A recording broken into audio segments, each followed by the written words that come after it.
2021년 2월 9일 복음전도와 성령 제10장 복음전도와 성령 주제발표 서재영 목사입니다.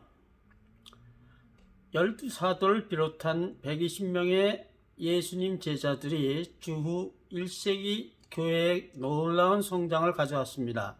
수많은 핍박자들도 예수를 믿게 된 복음전도의 폭발적인 원인은 무엇이었을까요?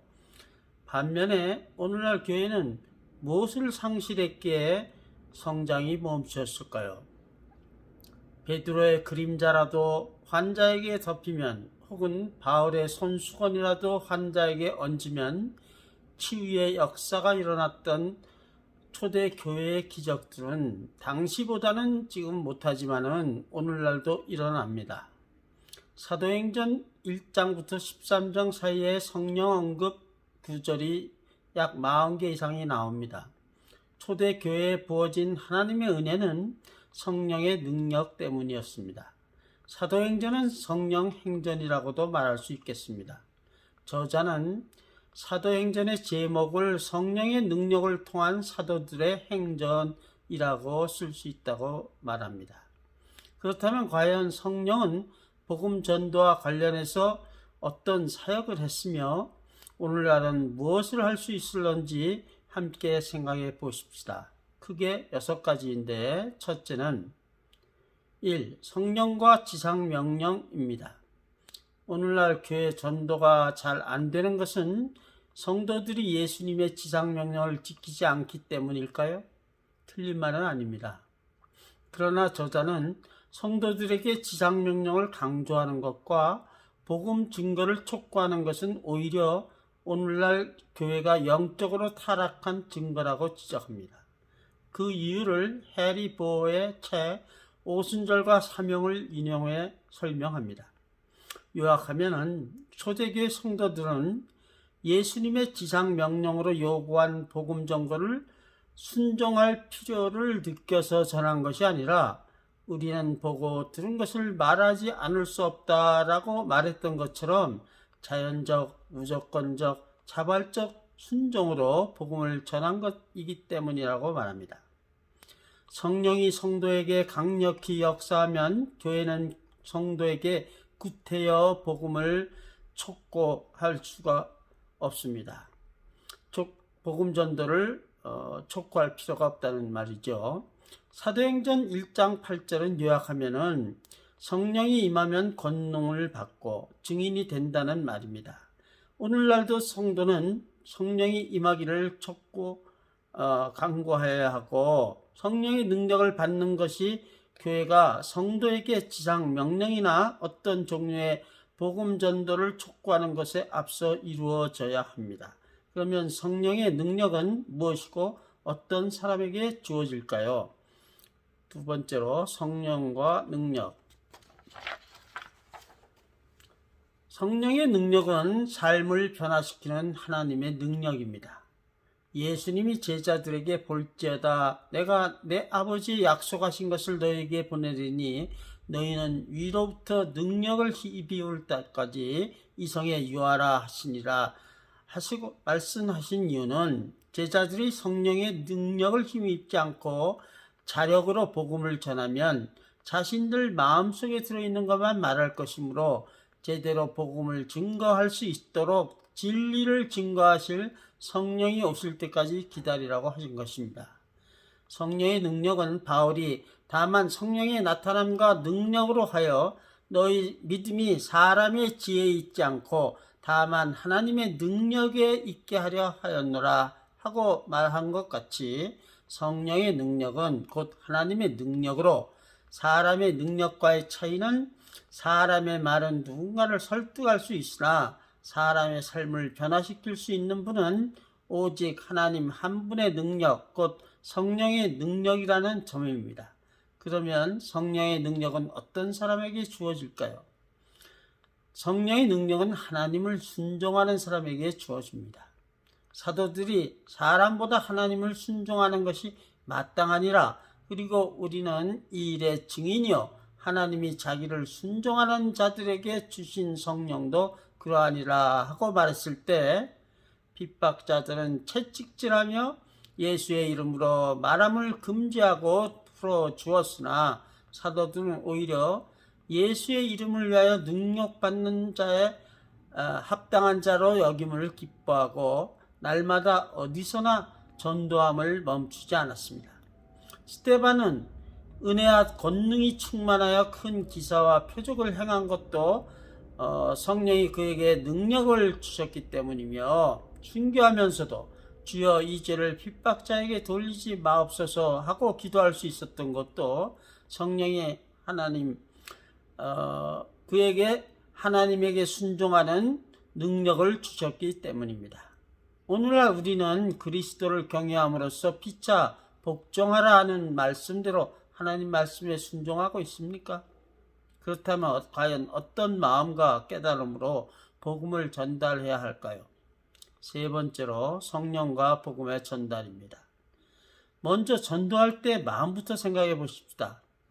도널드 지인은 말씀이 전부고 성령이 없다면 우리는 말라 비틀어지고, 성령이 전부고 말씀이 없다면 우리는 터져 버리고, 말씀과 성령이 함께 있으면 우리는 성장한다 라고 말한 바 있는데, 성령이 있는 곳은 말씀, 곧 진리도 강조되어야 합니다. 요한복음 14장에서 16장 성령 관련 구절들은 성령이 그리스도에 대하여 증거하고 죄를 깨닫게 할 것이라고 말하지 않았습니까?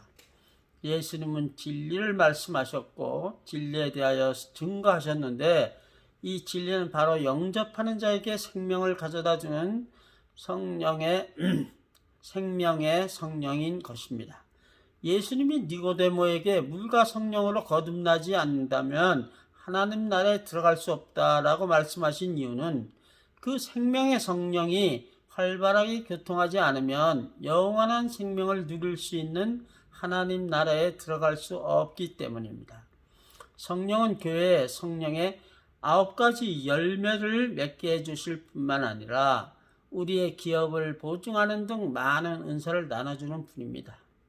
이는 교회가 복음 증거하기 이전에 성령의 능력을 받았음을 증거하는 모임이 되어야 한다는 이유이며, 그 지점으로부터 출발하여 성도들이 부활하신 그리스도의 생명이 보여주는 집중적인 표현인 복음 증거 단계로 나아가는 것이 바람직합니다. 그러면 성령은 복음 증거할 때 무엇을 돕는가요?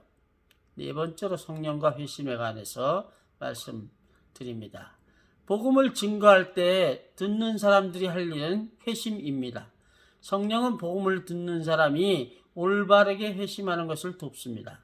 예수님은 너희가 돌이켜 어린아이와 같이 되지 않으면 결단코 천국에 들어갈 수 없으리라 하고 말씀하셨는데, 올바로 회심하지 않는다면 사단의 권세에서 하나님께로 돌아가지 않으면 구원받지 못하므로 천국에도 들어갈 수 없습니다. 그런데 오늘날 복음 전도할 때의 문제는 몇 가지 성경 말씀을 순서에 따라 전하기만 하면 회심시킬 수 있다고 선전하는 복음 전도 프로그램들이라고 생각합니다. 그런 방법으로는 교회가 부흥할 수도 없고 그래서도 안 됩니다. 초대교회 성도들은 성령의 능력이 없으면 사람을 올바로 회심시킬 수 없음을 잘 알고 있었습니다. 성령 없이 전되던 사람들의 신앙은 하나님의 능력이 있는 것이 아니라 사람의 지혜에 있게 되기 마련입니다. 그래서 바울은 전도할 때 지혜의 권하는 말로 하지 않고 다만 성령의 나타남과 능력으로 하였던 것입니다. 저자는 또한 잔 스토트의 책 현대 세계에 있어서 그리스도에게 선교에서 인용한 성령을 올바르게 의지하는 자세가 아닌 옛 4가지를 다음같이 소개합니다. 성령을 의존한다는 것은 첫째, 설교하기에 앞서서 준비할 필요가 없다는 것이 아니고, 둘째, 반지성적인 것이 된다는 것이 아니고, 세 번째, 부조리하게 된다는 뜻도 아니고, 네 번째, 우리가 인간적인 개성을 억압한다는 뜻도 아닙니다. 그래서 스타트는 복음 전도시 성령을 의존하면서 겸손과 인간성을 결합하여 전하기를 권하고 있습니다. 성령은 회심할 때만 필요한 것이 아닙니다. 베드로와 요한은 사마리아에서 사람들의 말씀을 받아들인 것과 세례를 받은 것에 추가하여 성령을 받기를 기도했으며, 바울이 에베소에서 만난 사람들에게 한 첫 질문은 너희가 믿을 때 성령을 받았느냐 했던 것처럼 믿을 때나 믿음 후에 성령을 받는 것이 중요합니다. 그러면 성령을 받은 사람은 어떤 행동을 할까요? 다섯 번째로 성령과 인도하심을 생각해 보십시다. 바쁘게 움직이는 것보다 더 중요한 것은 올바른 방향으로 가는 것입니다. 성령 받은 사람은 성령의 인도하심을 따릅니다. 바울은 성령의 인도하에 움직이고 행동했습니다. 그러면 성령의 인도하심의 특징이 무엇일까요? 첫째, 대부분의 인도하심은 자연적입니다. 베드로와 요한은 안진뱅이를 고친 후 약 5,000명의 회심자를 얻었습니다. 일상적으로 기도하는 시간에 그를 만나 예수의 이름으로 치유하였던 것이죠. 또한 바울은 데살로니가에서 복음을 전할 때 자기가 하던 규례대로 3안식일에 복음을 전할 때 좋은 반응이 있었는데, 이는 하나님께서 우리의 상식을 정상적으로 사용하신다는 예가 되겠습니다. 두 번째로 인도하심은 대개 협동적입니다. 바울과 바나바가 이방인 사역 중에 결례를 강요하는 사람들이 혼란을 일으키자 예루살렘에 가서 논의한 바 이방인의 할례는 요구하지 않는 등의 결론을 얻었는데, 이는 성령의 인도하심으로 함께 기도하는 중에 그런 협동적인 결론을 얻은 것입니다. 세 번째로 인도하심이 가끔은 특별한 것인 경우도 있습니다. 성령은 바울이 아시아에서 말씀을 전하지 못하게 하였으며 비두니아에도 가지 못하게 하였고, 오히려 마게도니아 사람에게는 복음을 전하라는 환상을 보여주신 바 있습니다. 물론 이런 인도는 우리를 혼란에 빠뜨리지만 하나님의 뜻과 계획에 대한 이해 없이 우리의 뜻대로 복음 전도를 진행할 경우 결실이 없을 때가 많은 것입니다.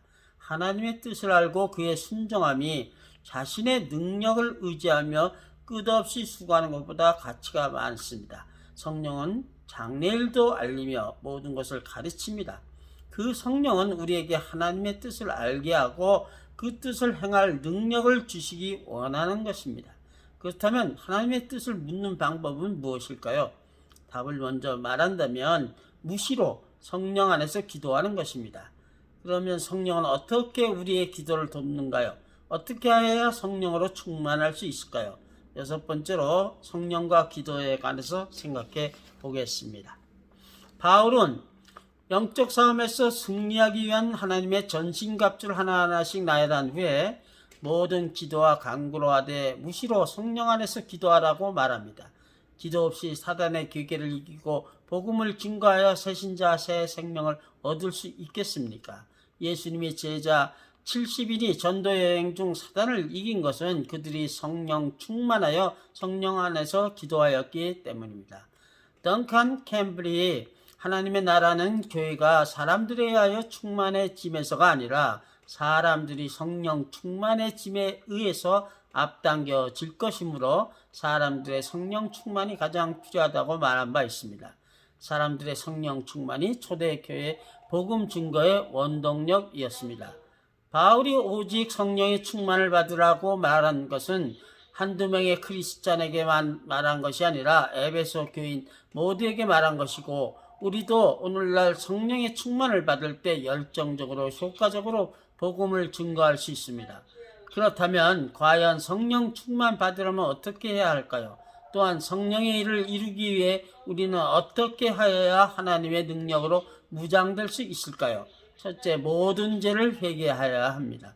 둘째, 하나님께서 인도하는 대로 어디로 가든지 어디 곳에든지 순종하며 즐거이 따라가야 합니다. 세 번째로, 우리는 의의 생명이 하나님 목전에 있으므로 주님을 향하여 줄이고 목말라야 합니다. 예수님은 그럴 때 누구든지 목마르거든 주님을 향해서 내게로 와라, 와서 마셔라, 생수의 강이 흘러나오라 하고 말하십니다.